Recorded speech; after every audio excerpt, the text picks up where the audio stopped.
The Bible Treasury. A monthly magazine of papers on scriptural subjects.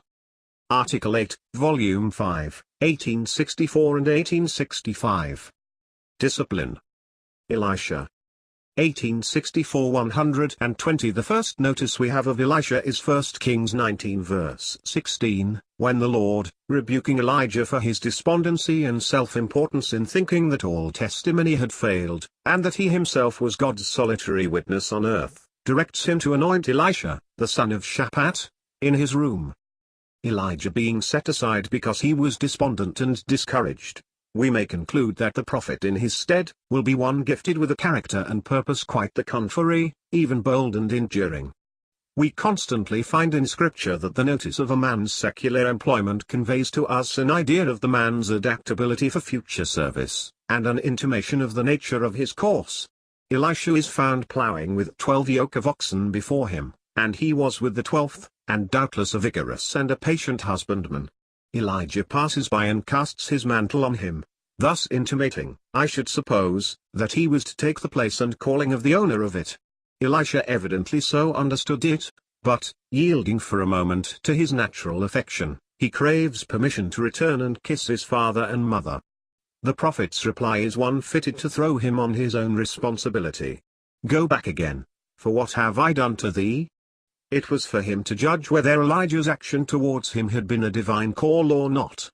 That it was divine, Elisha's spiritual instincts told him, and though his response to it did not rise to the height it might, and which immediate following would have indicated, still his faith, so far as it rose, is followed up by true and suited action. His return to his home is not to remain in it, but to celebrate his surrender of it.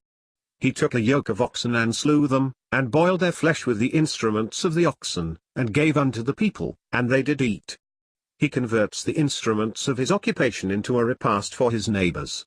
He disposes of his possessions for the benefit of others, at one and the same moment declaring his readiness to surrender for the Lord, and his benevolence for his people. He, in a measure, sold what he had and gave to the poor, and then he arose, went after Elijah and ministered to him. The first answer to God's call in the soul is very indicative of the order and character of that life throughout its course, and we shall find it thus with Elisha. Though he hesitates at first, he eventually determines and follows Elijah, and that not grudgingly or of necessity, but as one who celebrates his deed with a hearty goodwill. And thus it is that he enters on a course where he is to be a minister and a witness of the most remarkable of God's ways and works. The word of the Lord had been that he was to be prophet in Elijah's room, that is, to fill up Elijah's ministry, and the two ministries were not to coexist at the same time, so that it is quite fitting that we should not hear of him again till Elijah was about to quit the scene, and then he is presented to us in the high character of the companion of Elijah and the witness of his rapture.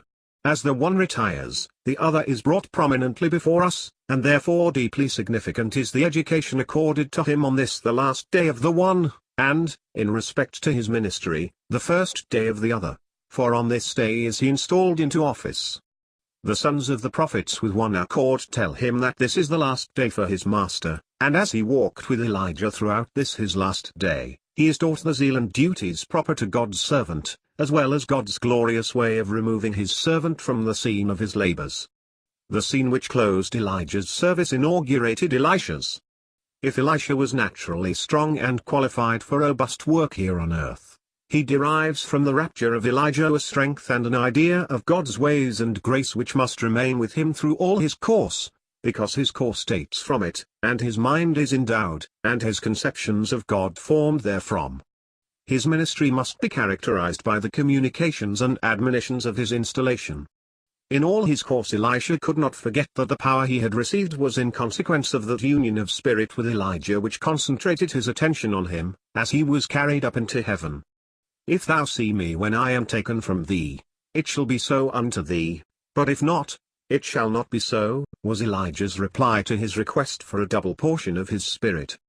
And Elisha saw it, we read lower down. Here was the spring and source of all his subsequent power.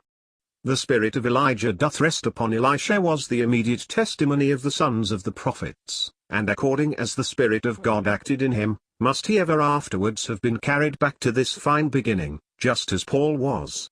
No doubt the dawn of God's grace on our souls and its effects on us indicate the best traits of it which shall characterize us subsequently, and we all find that the manner in which the gospel is presented to and received by any soul at first, presages the manner and character of its course. Elijah having disappeared, Elisha's career is begun, and the first opportunity for the test of the grace conferred on him is Jordan, the type of actual death, not of the power of death, but the last barrier between the wilderness and Canaan. A very suited test was this to be encountered by one endowed like Elisha, and the first because he must know at the outset his ability to enter God's inheritance, and that Jordan is the portal to it. Unless we pass Jordan we are not in the land, and unless we pass it, we have not learnt how God would sustain us there, and how he will drive out before us all our adversaries. Elijah had crossed Jordan, leaving the land in testimony against its evil, heaven being then open to him as his own personal portion. Elisha recrosses it, and re-enters the land in grace, and in the power of God's Spirit, which was to bear down every difficulty. Very blessed are the exercises to which he is subjected. Even as the Spirit in double power descended on the church in consequence and in virtue of her union with her ascended Lord, so is it with Elisha, as his eye traced the glory of God's grace in removing his servant unto himself, and witnessed the same power on earth in opening the waters of Jordan as a commencement of his course, thereby learning as he enters his appointed service, that through God every barrier would be broken down. Like Stephen, he had seen how God raised men to his own glory, and like him, he proved that he himself was, through the power of God, victor over death. This Jordan expressed. Elisha's first sphere is Jericho, and the first opposition he has to encounter is that of those who, by their very calling, ought to have cooperated with him. The sons of the prophets, though they had seen and owned the power which clave the waters of Jordan, refused to believe in the rapture of Elijah, and raise questions prompted by unbelief, until Elisha suffers them to do as they would, merely to expose their own folly. For when people will not heed the warnings of the Spirit, they must be left to learn by their own mistakes. Elisha learns on the other hand that no help or cooperation is to be expected from the sons of the prophets, the ordained ministry of the day, and that he must be prepared to encounter their ignorance and inapprehensiveness of the mind of God, a very necessary discovery for the servant of God in an evil day and in the times of declension, such as Elisha was called to serve in. His first sphere we have said was Jericho. Having learnt the range of God's grace, its bright blessedness in the rapture of Elijah into heaven, and its power on earth in making a way for him through Jordan, he must, like Saul of Tarsus, be a minister of it in the place judicially at the greatest distance from God in the land of Israel, the place of the curse.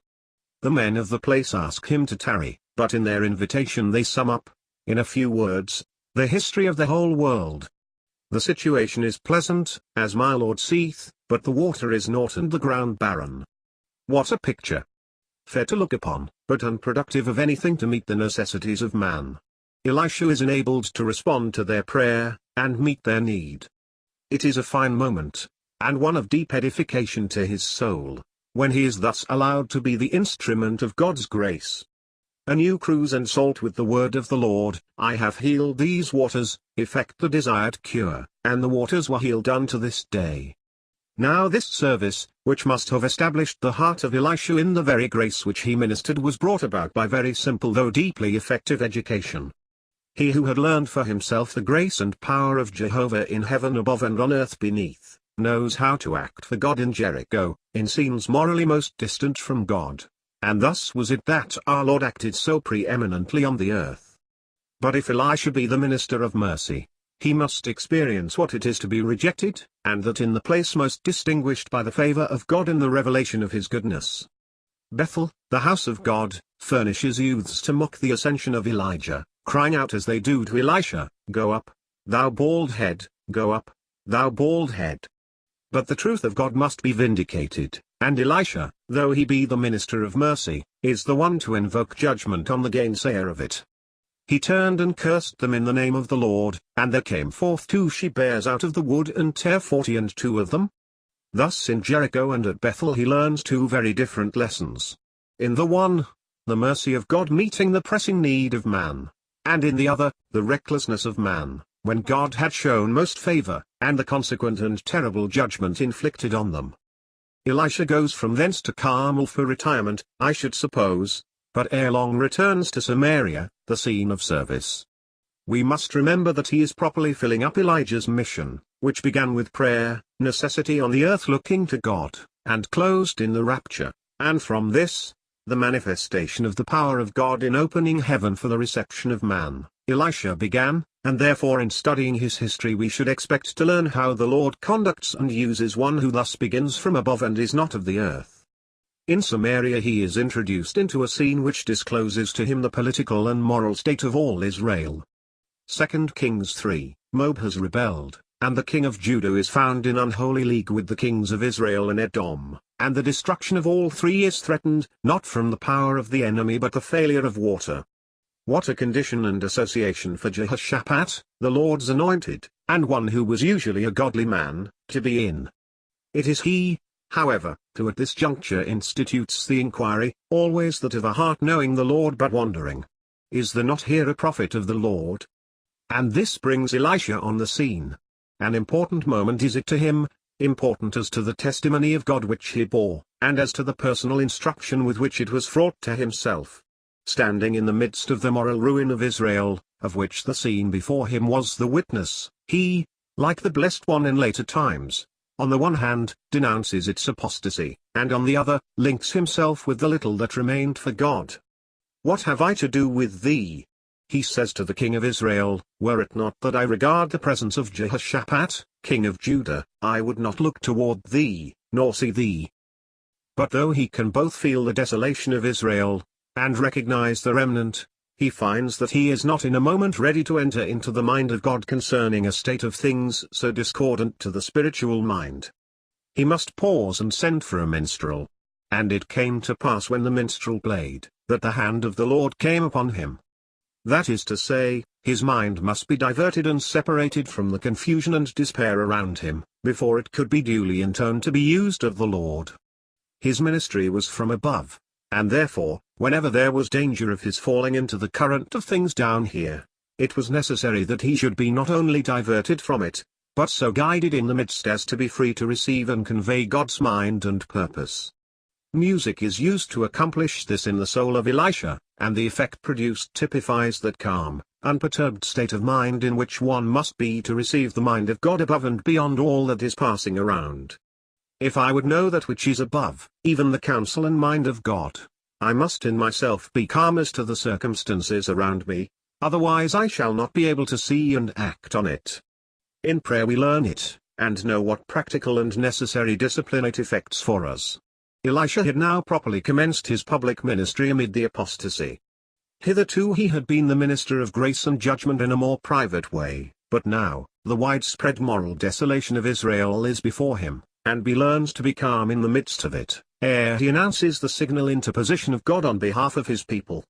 This is education of the utmost importance. A great moment is it to the soul when it can stand still and see the salvation of the Lord, and especially so with Elisha, for we must again remember that he comes in contact with the ruin and destitution of Israel, after having started from the glorious manifestation of God's grace. He had seen first what God is, and now he is learning down here how ruined and necessitous are the people of the same God, because of their apostasy and unbelief.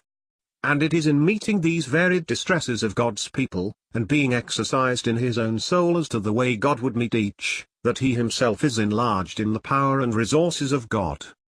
The next scene in which we find Elisha, 2 Kings 4 verse 1, is as appealed to by a certain woman of the wives of the prophets who cries to him, Thy servant, my husband is dead, and thou knowest that thy servant did fear the Lord, and the creditor is come to take unto him my 2 sons to be bondmen. Here what is noticeable is not so much the nature of the distress, but that a widow of one of the Lord's prophets in his own land should be reduced to such straits reveals to us how entirely the nation must have forgotten and neglected the care of God, when such a case could be found there unrelieved. Elisha is here from God to be a witness of this misery, and at first he is quite unprepared for such a case and says, What shall I do for thee? The extremity of it doubtless astonished him. Here was he, knowing the greatness and power of God toward his people, yet cognizant of the existence of distress peculiar and unprecedented, and it would seem at first as if it were beyond him. He had never before encountered such a scene of misery, but it is in such scenes that the true servant is taught to trust in God, and so trusting, to know what to do. Now the first thing for the heart that is simply resting in God, is to take into account every provision of God personally possessed, and this is what Elisha does. "Hast thou anything in the house?" is his next question, and when he hears that she has a pot of oil, he directs her to borrow of her neighbor's empty vessels, to be indebted to them only for empty vessels, for these were to contain God's abundant supplies, and Elisha is vouchsafed the privilege of knowing that there was enough oil, not only to satisfy the creditor, but that from the largeness of the supply there was a provision for the widow and her sons. So ample and generous are God's mercies when they flow, and this is the most interesting and invigorating knowledge which can be communicated to any servant of God.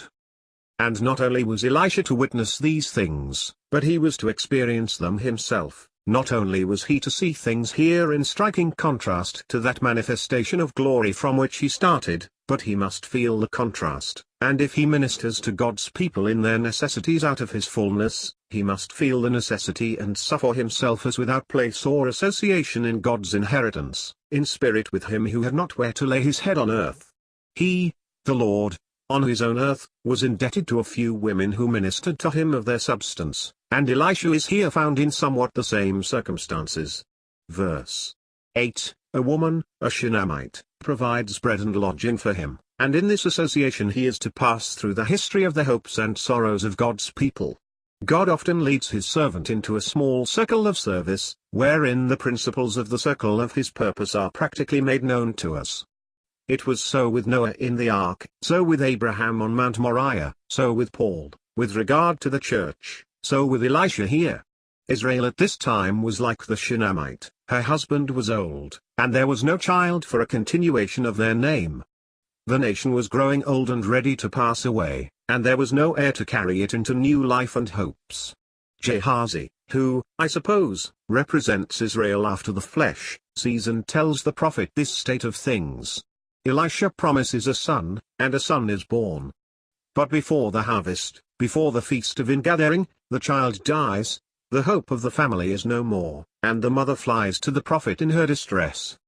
He is in Carmel, in retirement, and the depth to which Israel is reduced, as typified in this woman, is as yet unrevealed to him by the Lord.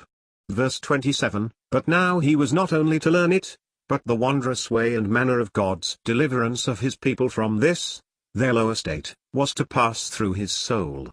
This is quite new experience to Elisha, and only step by step is he brought into it.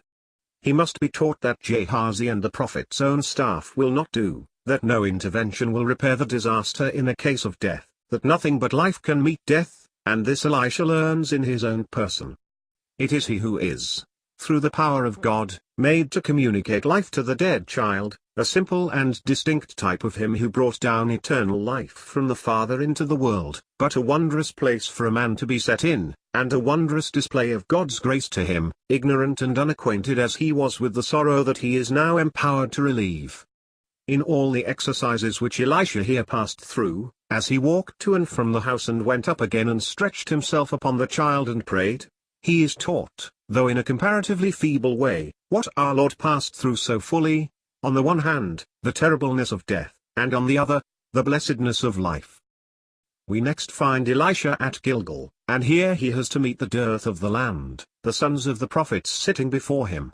The one who has learned the power and grace of God, as the life-giving God, can easily, trusting in him in the face of all professors, direct the casual distresses which afflict us in passing through this evil scene. He says to his servant, set on the great pot and seethe pottage for the sons of the prophets. But what Elisha as the servant of God is preparing, is spoiled by the intermeddling of the unbelieving. The wild gourds, though supposed by the one who gathered them to be an acquisition, only added death to the pottage, and in the same way, morally, do all additions to faith and God's way bring death. Elisha, still trusting in the life-giving God, is equal to the emergency.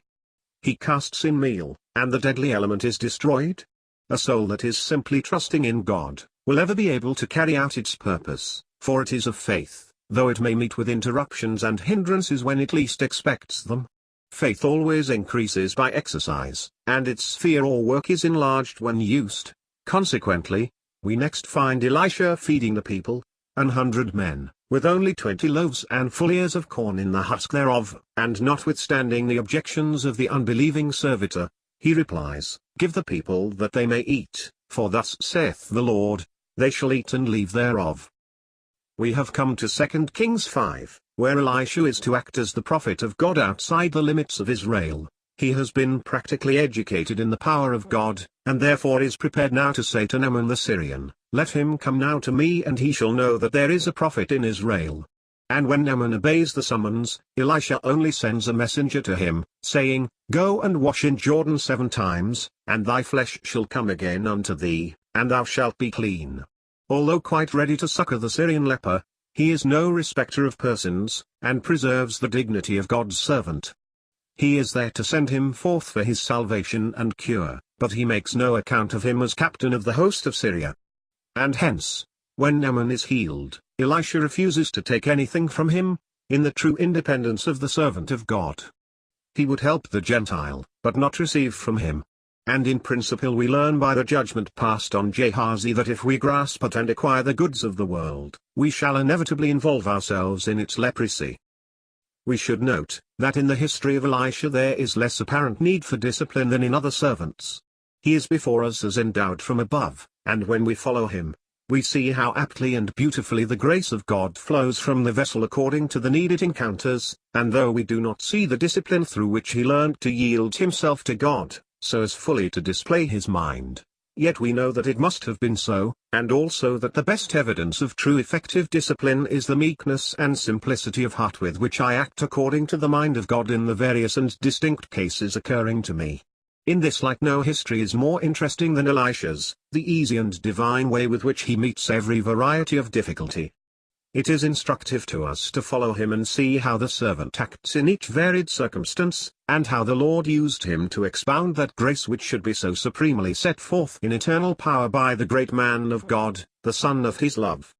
To be ready as God's vessels for every emergency that arises is the result of all discipline. 2 Kings 6.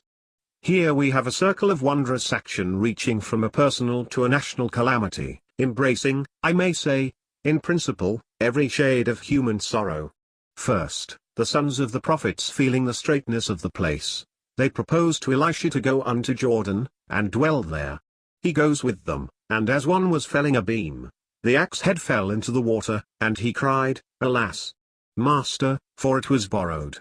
Elisha immediately enters into his sorrow and distress, which was not merely the loss, but the man's credit was at stake, because it was borrowed, and the prophet's tender consideration for his distress is very touching. There is in him both tenderness and power to meet anxious human sensibilities. And the man of God said, "Where fell it?" And he showed him the place. And he cut down a stick, and cast it in thither, and the iron did swim. Therefore said he, "Take it to thee," and he put forth his hand and took it. We next find Elisha bringing about the defeat of the king of Syria, by warning the king of Israel of his approach. 2 Kings 6 verse 9, and the king of Syria, being apprised of this, and consequently exasperated against Elisha, sends spies to find out his abode, and, having discovered it to be Dothan, he sends thither horses and chariots, and a great host, and compassed the city. All this warlike array being thought necessary to secure the person of one poor unarmed man. A striking evidence, even as it was in a later day, when a company with swords and staves was sent out to take the blessed one, that the ungodly instinctively feel their own helplessness in the presence of the power of God, even when only acting on their fellow man. The magnitude of this Syrian host was such, that Elisha's servant is terrified, and says, "Alas! Master, what shall we do?" And Elisha, in the power of that faith which had quieted his own soul, replies, "Fear not, for they that be with us are more than they that be with them." If God be for us, who can be against us, was the experience of his soul, and every anxiety of his own being disposed of. He can intercede for others. He prays that his servant may be assured by that vision of faith which his own eye rested on. Lord, I pray thee open his eyes that he may see. It is not enough for me to rest myself by faith on God's succor, or to ask others to do so, but I must seek to establish them in the power of it. Readily the Lord grants his request. The eyes of the young man are opened, and he sees the mountain full of horses and chariots about Elisha. And now he prays again with a different request. When this host had terrified his servant, he had prayed that his eyes might be opened in a remarkable way, and was heard. Now he prays that the eyes of his enemies may be closed, and he is heard again. The Lord smote them with blindness according to the word of Elisha. And now, completely in his power, he leads them away from the city into the midst of Samaria, and then, with touching and instructive kindness and mercy, he will allow no revenge to be taken of these captives, but says, "Set bread and water before them, that they may eat and drink and go to their master." How simple and wonderful for a man to be thus led into the mind and resources of God, meeting every contingency in the mind and strength of God, treating the servant with all the attention and interest that he does the king, attaching as much importance to the loss of the borrowed axe head, as to a city compassed about by armies, thus proving that the circle of God's power and grace embraces the smallest as well as the greatest contingency. 2 Kings 6 verse 24. We next find the king of Israel reduced to great straits. There is a famine in Samaria, and, imputing it to Elisha, vows vengeance against him. Now this proves that no amount of mercy conferred can be remembered or appreciated by the human heart if the fear of death be still impending. Elisha had been the witness and minister of God's grace and power in averting from the nation manifold calamities, and instead of there being respect or favor for him from the king for the past, his life is threatened unless he continues to succor them. At this juncture the prophet sat in the house and the elder sat with him, I conclude, waiting on God, and he gets intimation from the Lord of the king's evil intention. When the messenger enters, he says, "Behold, this evil is of the Lord, what should I wait for the Lord any longer?" The time was now come to announce the word of the Lord, and he does so. Thus saith the Lord, tomorrow, about this time, shall a measure of fine flour be sold for a shekel, and 2 measures of barley for a shekel, in the gate of Samaria. And so it came to pass. This, the greatest is the last recorded public service of Elisha to Israel. He had been used of God to show forth his power and grace, from the smallest to the greatest, in the whole circle of human necessity. And now it is over, though with him, as with his great antitype, it might truly be said, he had labored in vain. He had spent his strength for naught. He now sends to anoint Jehu to be king over Israel, chapter 9, and he is to smite the house of Ahab, and avenge the blood of all the servants of the Lord. The last recorded event of his life is his interview with Hazael at Damascus. 2 Kings 8 verse 7, the Lord had showed him that Ben-Hadad, king of Syria, was to die, and Hazael to reign in his stead, and as he looked on Hazael, he wept, knowing all the evil that he would do to the children of Israel. And with this last public act, we lose sight of our prophet on the earth.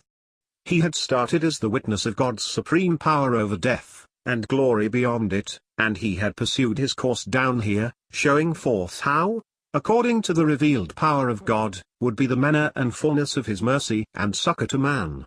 He now passes from our view, mourning for what he foresaw should befall God's people, though it was but the consequence of their own sin and folly. In the same way did the greater than Elisha wind up the history of his association with, and unrequited service to, Israel. He wept over the city which had refused to know the things that belonged unto her peace, and which was to pass under the judgment of God, because she knew not the time of her visitation. And from thence he passes from that perfect life, work of grace which Elisha had feebly foreshadowed to that work of death, in which Elisha could not follow him.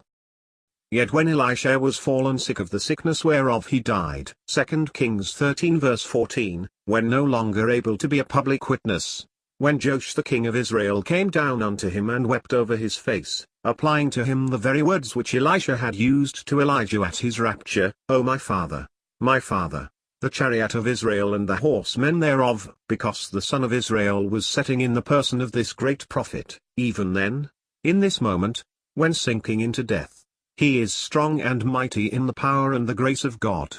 He tells Joash to take bow and arrow, and when at his direction the king had put his hand on the bow, Elisha put his hands on the king's hands and said, Open the window eastward and shoot, and he shot and he said, The arrow of the Lord's deliverance. The Lord's grace towards his people was not yet exhausted. It was not only the arrow of his deliverance from Syria, but the direction to shoot eastward toward the sun rising told of coming glory. Elisha was passing away from the scene, going westward as it were, but glory and power would come as the bright shining of the sun after rain. And in the confidence of this he directs the king of Israel to take the arrow and smite upon the ground. And the king smote thrice and stayed, and the man of God was wroth with him and said, Thou shouldest have smitten 5 or 6 times, then thou hadst smitten Syria till thou hadst consumed it, whereas now thou shalt smite Syria, but thrice.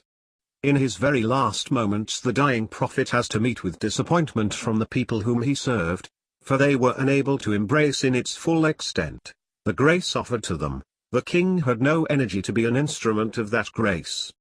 True energy always shows itself in cheerful abounding obedience, and the heart, sensible of its possession, indicates its consciousness of it. Where there is faith, and according as there is, so is the manifest expression of it, for the outer acts are always in correspondence with the inward power. How blessed and how in keeping with his life does our prophet pass away! In his death, full of coming glory and deliverance, and only protracted by the feeble faith of those he served. Elisha dies, but so great is the power of life by which his whole history is characterized, that mere contact with his bones restores to life a corpse which was thrown into his sepulchre. Grace, in the power of God, and resurrection life, were connected with him, and not only is he here a voice from the dead, but a pledge of that power which will yet restore Israel to life. The Lord give us to understand and learn of him how we may be so meek and lowly of heart, doing his will, that he can use us for any expression he chooses of his grace, be it little difficulties or great exigencies, to the praise of his name. Amen.